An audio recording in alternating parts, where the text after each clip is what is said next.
शुभम करोति कल्याणम। युधिष्ठिर ने पूछा, भगवान, पूर्णमयी एकादशी तिथि कैसे उत्पन्न हुई, इस संसार में क्यों पवित्र मानी गई तथा देवताओं को कैसे प्रिय है? श्री कृष्ण बोले, कुंती नंदन, प्राचीन समय की बात है। सतयुग में मूर नामक दानव रहता था। वह बड़ा ही अद्भुत, अत्यंत रौद्र तथा संपूर्ण देवताओं के लिए भयंकर था। उस काल रूपधारी दुरात्मा महासुर ने इंद्र को भी जीत लिया था। संपूर्ण देवता उससे परास्त होकर स्वर्ग से निकाले जा चुके थे और संकित तथा भयभीत होकर पृथ्वी पर विचरा करते थे। एक दिन सब देवता महादेव जी के पास गए। वहाँ इंद्र ने भगवान शिव के आगे सारा हाल का सुनाया। इंद्र बोले, महेश्वर, ये देवता स्वर्गलोक से भ्रष्ट होकर पृथ्वी पर विचर रहे हैं। मनुष्यों में रहकर इनकी शोभा नहीं होती। देव, कोई ऐसा उपाय बताइए, देवता किसका सहारा लें? महादेव जी ने कहा, देवराज, जहाँ सबको शरण देने वाले, सबकी रक्षा में तत्पर रहने वाले जगत के स्वामी भगवान गरुड़ ध्वज विराजमान हैं, वहाँ जाओ, वे तुम लोगों की रक्षा करेंगे। भगवान श्री कृष्ण कहते हैं, युधिष्ठिर महादेव जी की बात सुनकर परम बुद्धिमान देवराज इंद्र संपूर्ण देवताओं के साथ वहाँ गए। भगवान गदाधर क्षीर सागर के जल में सो रहे थे। उनका दर्शन करके इंद्र ने हाथ जोड़कर स्तुति आरंभ की। इंद्र बोले, देव देवेश्वर, आपको नमस्कार है। देवता और दानव दोनों ही आपकी वंदना करते हैं। पुंडरीकाक्ष, आप दैत्यों के शत्रु हैं। मधुसूदन, हम लोगों की रक्षा कीजिए। जगन्नाथ, संपूर्ण देवता मूर दानों से भयभीत होकर आपकी शरण में आए हैं। भक्तवत्सल, हमें बचाइए। देव देवेश्वर, हमें बचाइए। जनार्दन, हमारी रक्षा कीजिए, रक्षा कीजिए। दानवों का विनाश करने वाले कमल नयन, हमारी रक्षा कीजिए। प्रभो, हम सब लोग आपके समीप आए हैं, आपकी ही शरण में आ पड़े हैं। भगवान, शरण में आए हुए देवताओं की सहायता कीजिए। देव, आप ही पति, आप ही मति, आप ही कर्ता, आप ही कारण हैं। आप ही सब लोगों की माता, आप ही इस जगत के पिता हैं। भगवान देव देवेश्वर, शरणागत वत्सल देवता भयभीत होकर आपकी शरण में आए हैं। प्रभो, अत्यंत उग्र स्वभाव वाले महाबली मूर नामक दैत्य ने संपूर्ण देवताओं को जीतकर इन्हें स्वर्ग से निकाल दिया है। इंद्र की बात सुनकर भगवान विष्णु बोले, देवराज, वह दानव कैसा है, उसका रूप और बल कैसा है तथा उस दुष्ट के रहने का स्थान कहाँ है? इंद्र बोले, देवेश्वर, पूर्व काल में ब्रह्मा जी के वंश में तालजंग नामक एक महान असुर उत्पन्न हुआ था, जो अत्यंत भयंकर था। उसका पुत्र मूर दानव के नाम से विख्यात हुआ। वह भी अत्यंत उत्कट, महापराक्रमी और देवताओं के लिए भयंकर है। चंद्रावती नाम से प्रसिद्ध एक नगरी है, उसी में स्थान बनाकर वह निवास करता है। दैत्य ने समस्त देवताओं को परास्त करके स्वर्गलोक से बाहर कर दिया है। उसने एक दूसरे ही इंद्र को स्वर्ग के सिंहासन पर बैठाया है। अग्नि, चंद्रमा, सूर्य, वायु तथा वरुण भी उसने दूसरे ही बनाए हैं। जनार्दन, मैं सच्ची बात बता रहा हूँ, उसने सब कोई दूसरे ही कर लिए हैं। देवताओं को तो उसने प्रत्येक स्थान से वंचित कर दिया है। इंद्र का कथन सुनकर भगवान जनार्दन को बड़ा क्रोध हुआ। वे देवताओं को साथ लेकर चंद्रावती पुरी में गए। देवताओं ने देखा दैत्यराज बारंबार गर्जना कर रहा है।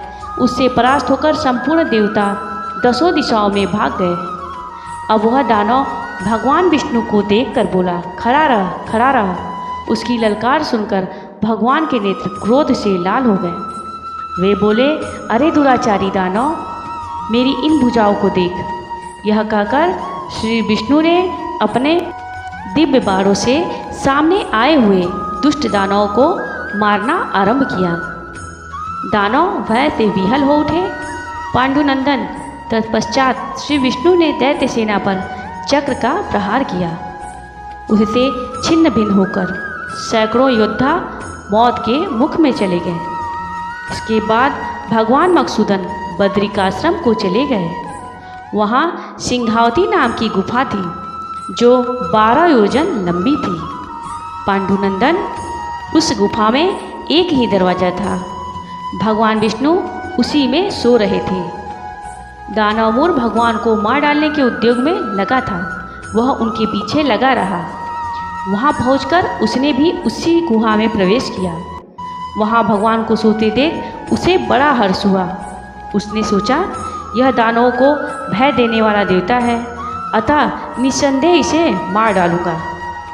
युधिष्ठिर दानव के इस प्रकार विचार करते ही भगवान विष्णु के शरीर से एक कन्या प्रकट हुई, जो बड़ी ही रूपवती, सौभाग्यशालिनी तथा दिव्य अस्त्रों से युक्त थी। वह भगवान के तेज के अंश से उत्पन्न हुई थी। उसका बल और पराक्रम महान था।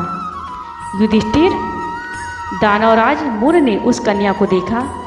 कन्या ने युद्ध का विचार करके दानव के साथ युद्ध के लिए याचना की। युद्ध छिड़ गया। कन्या सब प्रकार की युद्ध कला में निपुण थी। वह मूर नामक महान असुर उसके हुंकार मात से राख का ढेर हो गया। दानव के मारे जाने पर भगवान जाग उठे। उन्होंने दानव को धरती पर खड़ा देख पूछा, मेरा यह शत्रु अत्यंत उग्र और भयंकर था, किसने इसका वध किया? कन्या बोली, स्वामिन, आपकी ही प्रसाद से मैंने इस महादैत्य का वध किया। श्री भगवान ने कहा, कल्याणी, तुम्हारे इस कर्म से तीनों लोकों के मुनि और देवता आनंदित हुए हैं।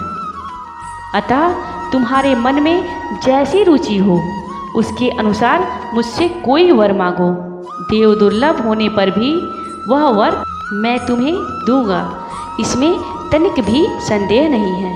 वह कन्या साक्षात एकादशी ही थी। उसने कहा, प्रभु, यदि आप प्रसन्न हैं तो मैं आपकी कृपा से सब तीर्थों में प्रधान, समस्त विघ्नों का नाश करने वाली तथा सब प्रकार की सिद्धि देने वाली देवी हूँ। जनार्दन, जो लोग आप में भक्ति रखते हुए मेरे दिन को उपवास करेंगे, उन्हें सब प्रकार की सिद्धि प्राप्त हो। माधव, जो लोग उपवास नक्त अथवा एवभुक्त करके मेरे व्रत का पालन करें, उन्हें आप धन, धर्म और मोक्ष प्रदान कीजिए। श्री विष्णु जी बोले, कल्याणी, तुम जो कुछ कहती हो वो सब पूर्ण होगा। भगवान श्री कृष्ण कहते हैं, युधिष्ठिर, ऐसा वर पाकर महाव्रता एकादशी बहुत ही प्रसन्न हुई। दोनों पक्षों की एकादशी समान रूप से कल्याण करने वाली है। इसमें शुक्ल और कृष्ण का भेद नहीं करना चाहिए। यदि उदय काल में थोड़ी सी एकादशी, मध्य में पूरी द्वादशी और अंत में किंचित त्रयोदशी हो तो वह त्रिस्पिशा एकादशी कहलाती है। वह भगवान को बहुत ही प्रिय है। यदि एक त्रिस्पिशा एकादशी को उपवास कर लिया जाए तो 1 सहस्त्र एकादशी व्रतों का फल प्राप्त होता है तथा इसी प्रकार द्वादशी में पारण करने पर सहस्त्र गुना फल माना गया है।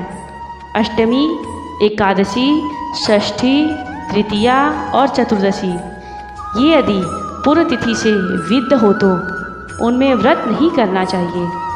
परिवर्तनी तिथि से युक्त होने पर ही इनमें उपवास का विधान है।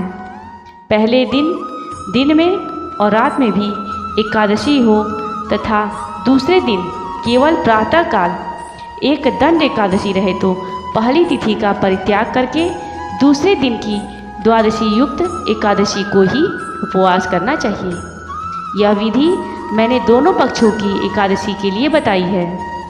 जो मनुष्य एकादशी को उपवास करता है वह वैकुंठ धाम में, जहाँ साक्षात भगवान गरुड़ ध्वज विराजमान है, जाता है। जो मानव हर समय एकादशी के महात्म्य का पाठ सुनता है उसे सहस्त्र गोदानों के पुण्य का फल प्राप्त होता है। जो दिन या रात में भक्ति पूर्वक इस महात्म्य का श्रवण करता है वो निसंदेह ब्रह्म हत्या आदि पापों से मुक्त हो जाते हैं। एकादशी के समान